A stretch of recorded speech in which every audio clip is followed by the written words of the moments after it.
बिस्मिल्लाहिर्रहमानिर्रहीम।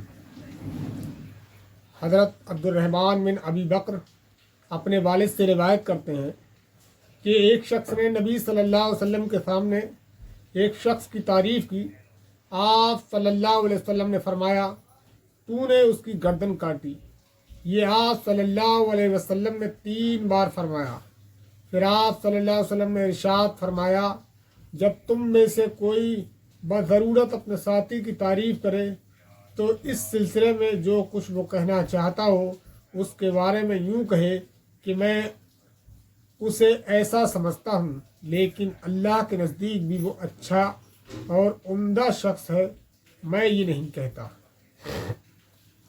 ये बहुत ही बेहतरीन और गौर तलब हदीस है। अबू दाऊद की हदीस है कि बताया कि एक शख्स था जिसने सहाबा में से किसी की तारीफ़ की, तो उसकी तारीफ़ उस शख्स ने उसके मुंह पे की, तो आप सल्लल्लाहु अलैहि वसल्लम ने फरमाया कि तूने उसकी गर्दन काट दी। ये जुमला आप सल्लल्लाहु अलैहि वसल्लम ने 2 या 3 बार दोहराया। हदीस में 3 बार का जिक्र है। इस हदीस से साफ साफ जाहिर होता है कि किसी भी शख्स की मुंह पे तारीफ करना जायज़ नहीं है। हो सकता है उसके अंदर तकब्बुर की अलामत पैदा हो जाए, या वो अपने आप में कुछ महसूस करने लगे कि मैं भी कोई चीज़ हूँ, और इस तसव्वुर में वो सामने वाले को हकीर जानने लगे, छोटा समझने लगे। एक हदीस में नबी अकरम सल्लल्लाहु अलैहि वसल्लम ने इरशाद फरमाया, जो शख्स भी तुम्हारी मुंह पर तारीफ करे तो तुम्हें चाहिए कि उसके मुंह में मिट्टी डाल दो या उसके मुंह में मट्टी भर दो।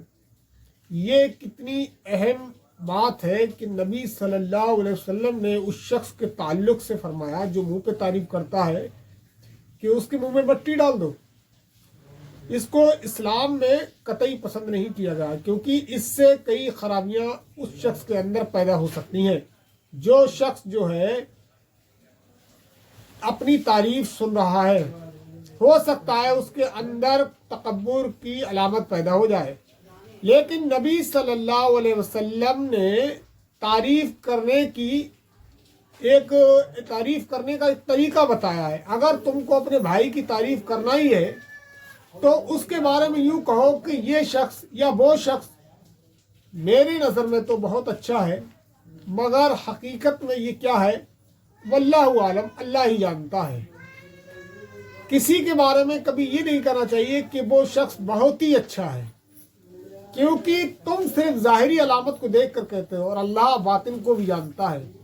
एक जंग के दौरान एक सहाबी नबी सल्लल्लाहु अलैहि वसल्लम के दौर में, हर वो शख्स जो नबी सल्लल्लाहु अलैहि वसल्लम की सोबत पाता था, आप सल्लल्लाहु अलैहि वसल्लम के दौर में होता था, जिसने आप सल्लल्लाहु अलैहि वसल्लम को अपनी आंखों से देखा था और वो ईमान लाया हुआ होता था, तो वो सहाबी कहलाता था। तो इसलिए हम उसे सहाबी ही कहेंगे।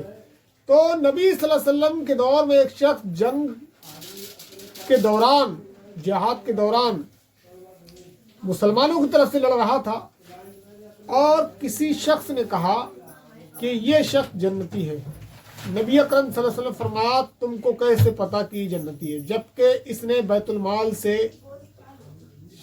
शायद अल्लाह के रसूल ने एक चादर का जिक्र किया कि इसने बैतुल माल से एक चादर चोरी की थी। तो चोर तो जहन्नम में जाएगा। तो इस बात से अंदाजा हुआ कि हम सिर्फ ज़ाहिरी टीप टाप, ज़ाहिरी बनावट या ज़ाहिरी वज़ाक़ता को देखकर कोई फैसला सादिर ना करें, बल्कि यूँ कहा करें कि मेरी नज़र में तो ये शख्स अच्छा है, लेकिन हकीकत में क्या है ये अल्लाह ही बेहतर जानता है।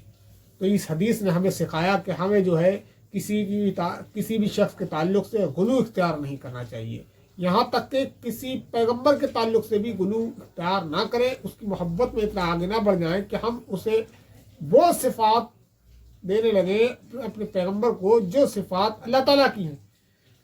तो क्योंकि पूरा अल्लाह के नबी सल्लल्लाहु अलैहि वसल्लम ने भी फरमाया कि मेरे ताल्लुक से इतने, मेरी मोहब्बत में इतना गुलू ना कर जाना जिस तरह पुराने मुझसे आगे आए हुए अम्बियाओं ने या मुझसे पहले जो अम्बिया आए थे उनकी उम्मत ने उनके साथ मोहब्बत में गुलू किया और वो उन पैगम्बर को अपना खुदा बना बैठे। تو میں تمہیں چیز سے نصیحت کرتا ہوں، تو کسی کی جب تعریف کرو بہت احتیاط برتتے ہوئے کرو، کیونکہ اللہ تعالیٰ ہی انسان کے بارے میں جانتا ہے کہ اس کی اصلیت کیا ہے، ہم تو صرف ظاہری بناوٹ کو دیکھتے ہیں۔ اللہ تعالیٰ سے دعا ہے کہ ہمیں کہنے اور سننے سے زیادہ عمل کی توفیق دے۔